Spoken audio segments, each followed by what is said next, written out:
So one of the stats that recently, and has not actually changed in a number of years, NAR always does a survey of what buyers and sellers want. And does anybody know what the number one quality that both buyers and sellers say that they are looking for in their agent? Trust. Trust. Look at that. You guys are, we're a small but interactive crowd. So they want trust. They want to know that the person who's representing them in the largest transaction that they've ever been a part of is trustworthy. And the fastest way to build trust is actually through teaching, right? Through educating, through giving people information that they might not have otherwise had. So I'm Kymber Lovett-Menkiti. I've had the pleasure of building an incredible residential sales team, and we've helped thousands of buyers and sellers, a lot of first-time home buyers, through driving a lot of value through seminars. I've also had the opportunity to lead the Keller Capital Properties, brokerages, and we do a lot of that, right? A lot of our growth in value is coming through leveraging training and education. So how many folks in the room are leading a sales business? So you're actively buying and selling, right? Working buyers and sellers, all right? What about market center leadership, folks that are helping to attract growth, right? So this actually is gonna work for you on both sides, right? Driving through education. There's a ton of incredible resources available through Command and Connect that are gonna give you one-pagers about how to create seminars, how to drive them, specific steps. So I'm gonna focus on a 3-part strategy to help you get into action in this area. Because what we wanna be able to do is take the seats and use the people to be able to drive revenue. Does that sound good? Yes, I see some nods, that's good. All right, so the first step that we're gonna do is we're gonna connect. Right? We need to connect, and we need to identify who we're going to connect with. A lot of times I hear from agents who are thinking about seminars or leaders who are trying to do education-based, right, growth and attraction, bring people into the office of who am I going to connect with? And one of the powerful things that I heard from Rory Vaden 2 years ago at CEO Summit was that you are best positioned to serve the person you once were. You are best positioned to serve the person you once were. So when you're thinking about who and the type of seminar or the type of educational event that you might want to do, first think about who are you wanting to serve? Because you're not selling, you're serving. And so who is that person that you would want to serve? And you want to get as specific as possible. I bought my first house at 24. I was terrified. And no one in my family thought this was a good idea. I'm based out of Washington, D.C. We service the D.C. metro market. And I remember my family thinking, what are you doing? You just graduated from college and you're gonna anchor down in the middle of a very urban city. And I thought this was an incredible thing. I was a social worker. I just graduated. I got my master's in social work. I thought this was an incredible idea. I was gonna live and work in the community that I served. Fast forward a couple years later, right? I become an agent, dually licensed, dual career. How many of us also started as dual career agents? It's a great way to get started, yes. And so I was thinking, oh my gosh, I don't really want to pick up the phone. I've got this network of young professionals, but how am I going to help translate that into business? And this was sort of the world of a lot of seminars and education. So we started doing first-time homebuyer seminars. And this was an incredible way. One, it was exactly who I was. I could speak authentically to it. I just bought a property. I then sold it for 2 years later, made more than I'd made as a social worker for the prior 2 years, right? This was 2007, 8, 9, right? So the market went down and then, it was up and then it was down. And so I sold right at that moment. So I was in a good position to really help people understand what it looked like to be able to be that first-time home buyer and to launch their wealth building journey through real estate. And that's something that we started. We did monthly, we held them consistently.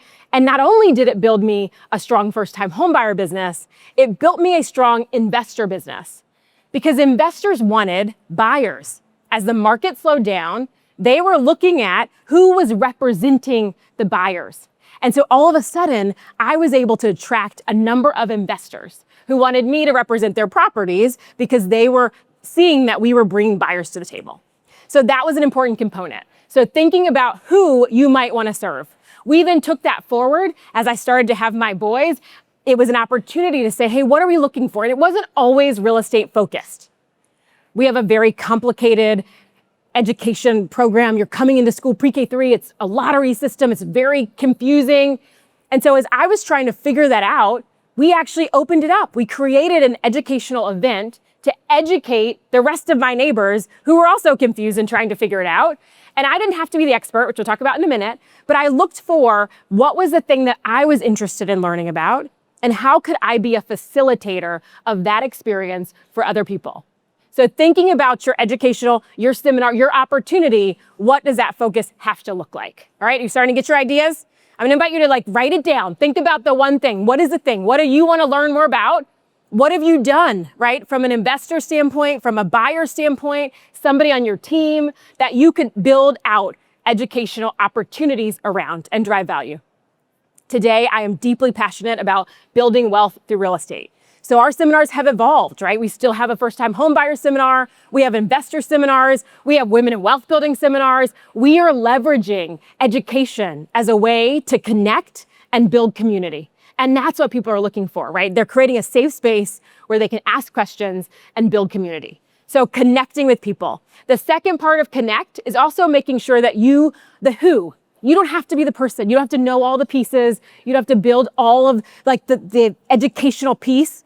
Who's the other person? Is there a lender? Is there a title? Is there a home inspector? If you're doing a seller seminar, if you're doing a downsizing seminar, who are the other people who also want to serve a similar demographic? And they can partner with you, whether that's through helping you to identify space, cover some of the cost, or actually co-facilitate, co-present. We've had our contractors do a home improvement seminar, right? This is a way for us to get sellers in the neighborhood in our geographic farm to come together and to understand ways to increase their home value, and having a contractor be with us to co-facilitate that. So thinking about your who is both who are you wanting to serve and who else shares an interest in serving that group, and how do you build out your team that's going to deliver the presentation that way. Sound good? So that's your first one. You want to connect. The second is to create, right? You're going to create the event and you're going to create your content. So you've connected and you're going to now create. This is where I feel like sometimes people get paralyzed. You're like, okay, I really want to know about this topic, but actually haven't done a 1031 exchange, so I'm not qualified to present about it. But the answer is, look at what Gary is incredible at doing. Gary interviews a lot of top agents. He's not geographically farming today. He's not doing events. But what he's doing is identifying people that are doing it at a high level and bringing them to the stage for us to learn from. So what you can do is be the facilitator. If you're in leadership, you're thinking about, okay, what are the agents in and out of my office that are doing incredible things that I want to come in and highlight?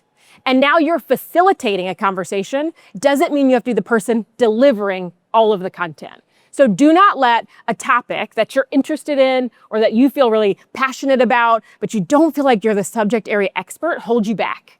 It's also a great way to partner. If you're a new agent and there's an experienced agent, could you partner together and share the contacts that are coming in from that? So the goal here is to really do not let the content stand in your way. And today, the power, right, of the trust factor. AI is incredible, and we're hearing a lot about it. It is not trustworthy. We already know that, right? Because it hallucinates and does all sorts of crazy things.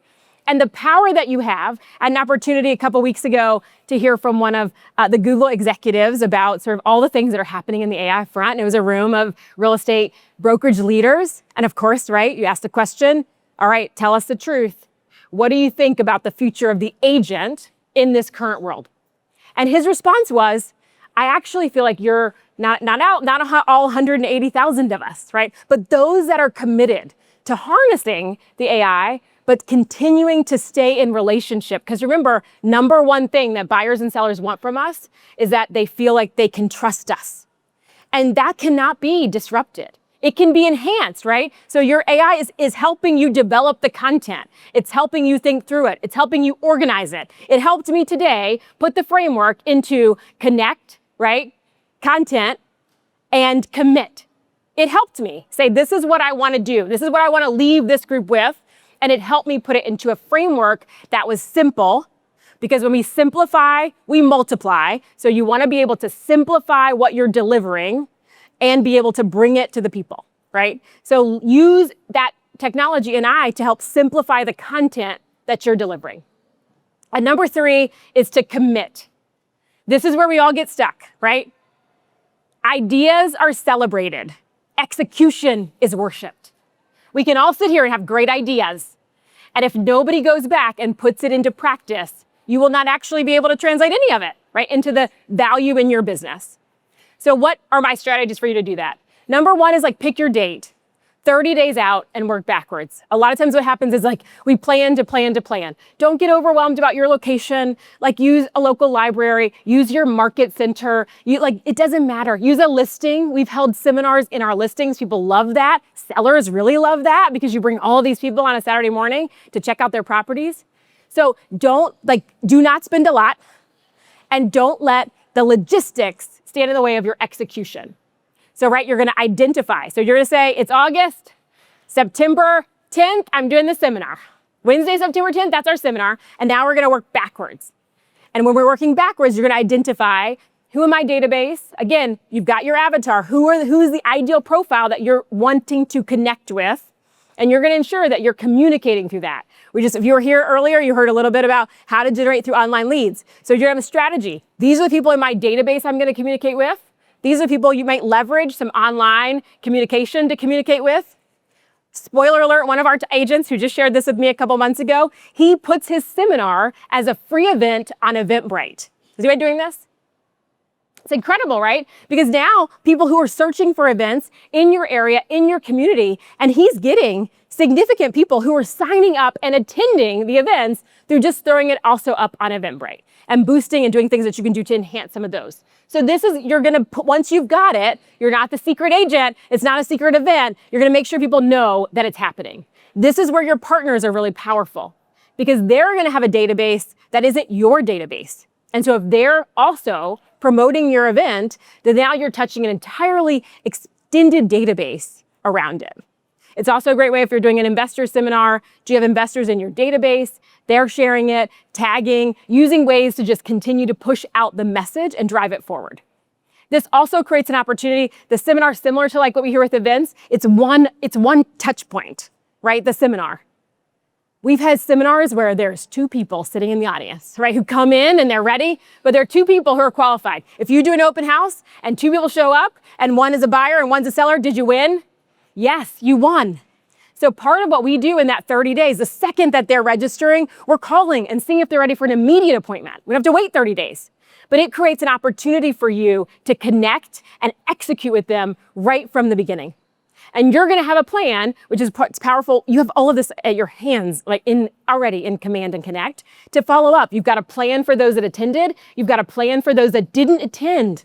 Right? So you're going to have a whole plan that you're communicating with them leading up to the event, the seminar, treat it just the way you would an event, and on the back end, how you're going to follow up. My one pro tip, so I did a lot of seminars for many years. And in the first year, I would run into people and they'd be like, oh my God, I came to your seminar, it was so amazing. And I bought a house and I really, that first seminar was a great way. Thank you so much for what you're doing for the community. And I was like, wait, you didn't use me? You didn't realize I was the person you were supposed to use. But I realized there was no direct call to action in the seminar. So this is also an opportunity. You have to make sure in your seminar that you're creating an opportunity for limited space for one-on-one consultations. Sign up here. When we do our home buying and investing journey, literally step 2 is hire us as your agent. Join the brokerage, right? The direct ask happens in the piece. What I realized was they don't know that if you don't tell them. And you can be a great resource and an incredible resource, and they take the information and do something else with it. So you're making sure in that process that you're staying connected to them, whether they attended or didn't, in that active follow-up so that there's an opportunity to convert and create the business, right? Because that's actually where it all happens. So think about those 3 very simple things, right? You're going to connect, identify who you want to be connected to. You're going to create powerful, engaging content that's going to allow people to learn and leave them with value in a simplified way that they can grasp and take action on. And then you're going to commit to the execution, commit to doing it consistently. And that will ultimately allow you to not just have the person in the seat, but to really fuel and drive revenue from creating powerful events.